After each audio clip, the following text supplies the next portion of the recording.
Gabi Kamanzi et Serge Iyamuremye, élus respectivement meilleurs artistes gospel, dames et hommes de l'année 2014 au Rwanda.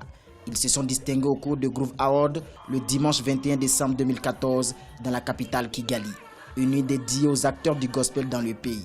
Chez les dames, Gabi s'impose pour la deuxième fois consécutive grâce à l'originalité de ses textes et sa voix suave. Serge, quant à lui, se hisse à la première place dans la catégorie des hommes pour le dynamisme de ses chansons. Je suis vraiment heureux pour ce prix. Je le dois surtout à la qualité de mes chansons et aussi à celle de mes clips vidéo. J'ai fait une chanson avec une Kenyane du nom de Esther Wahome.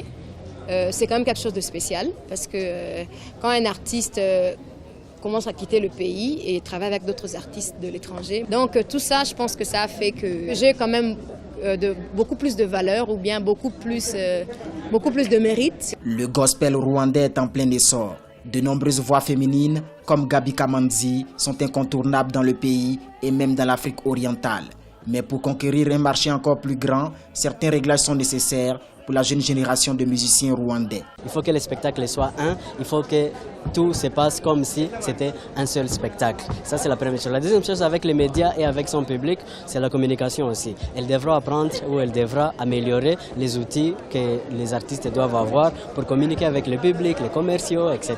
Ça aussi, c'est très important. Et puis, nous pensons que ça va s'améliorer. Gabi Kamanzi a remporté plusieurs prix, dont le prix Diva Awards en 2013 et en 2014, le prix de l'artiste de l'année en Afrique centrale au Africa Music Gospel Awards à Londres, en Grande-Bretagne. Elle compte sortir son deuxième album en 2015. Un album qui sera marqué par la collaboration avec les meilleures voix du gospel de l'Afrique orientale.